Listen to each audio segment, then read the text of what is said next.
I completely get that. Honestly, it has to happen.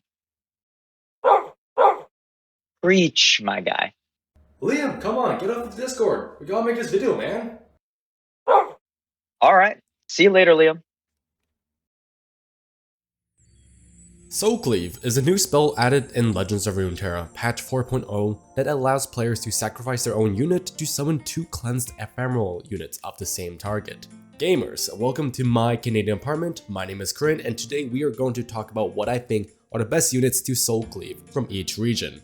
Keep in mind, this ranking is not just based on how crazy a combo is, but also how well the unit's deck fits with Shadow Isles, or more specifically, Soul Cleave.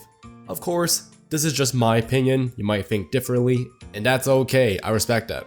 As always, if you enjoyed this type of lore content, drop a like, subscribe, and leave a comment. Your active support helps the YouTube algorithm, and helps me create more content for you. Without further ado, let's get started with the list. Starting off with one everyone knows, level 2 Scion is a perfect candidate for Soul Cleave. The spell summons 2 ephemeral copies of Scion, which means attacking with them triggers their last breath ability 2 more times.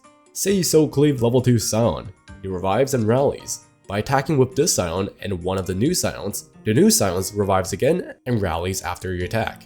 If you repeat this process with the last Scion, with just 2 cards, you can deal over 45 overwhelm damage. Soul Cleave can also be used on level 1 Scion to turbo level him up if he has 6 or 7 attack points.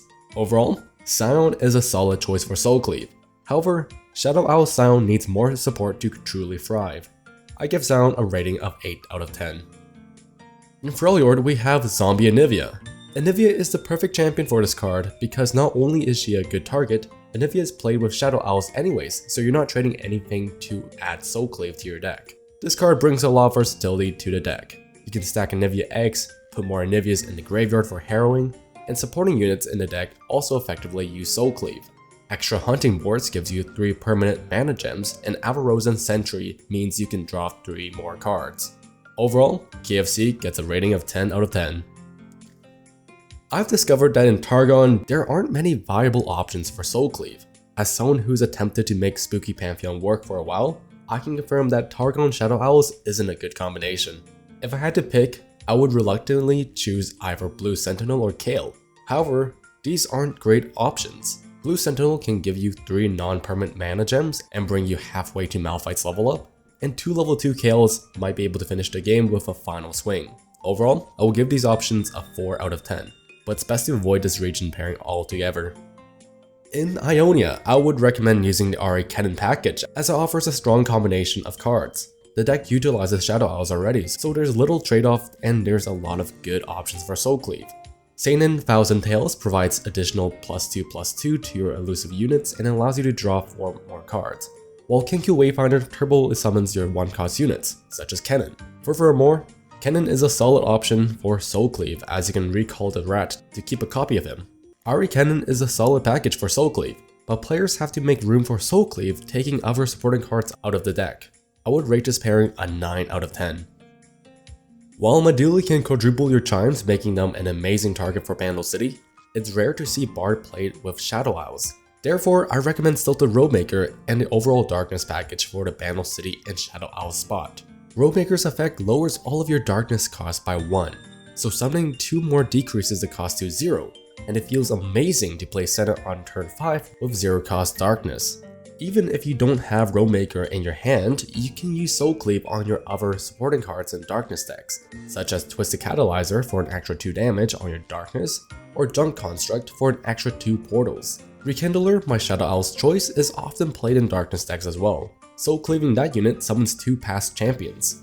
Overall, Soul Cleave is an excellent supporting card in darkness decks. With Stilted Roadmaker and Rekindler, I rate this package a 10 out of 10. Moving on to PNZ, the Aloof Travelers is what I picked.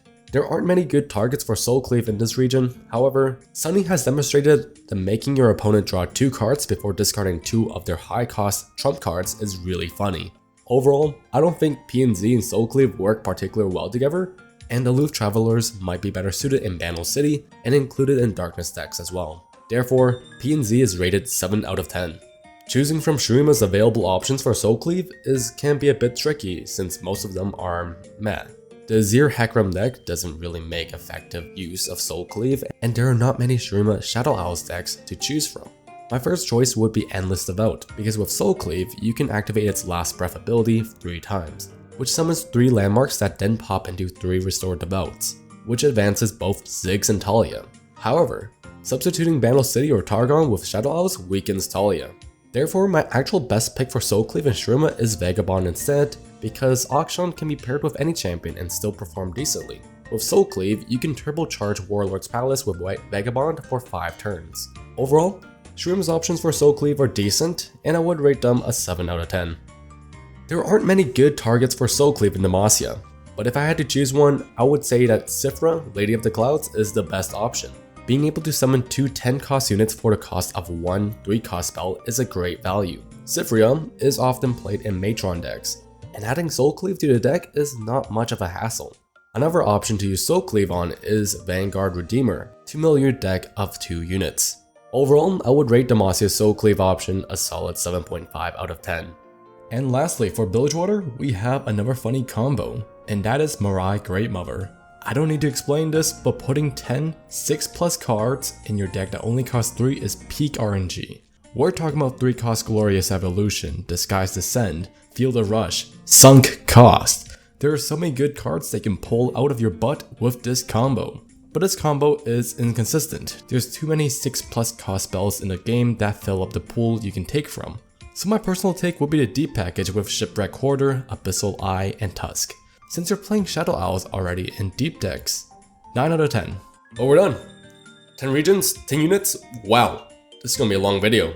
Anyways, did I miss one? Let me know in the comments. I'm Crin, don't do illegal, don't play Yu-Gi-Oh! Alright, peace.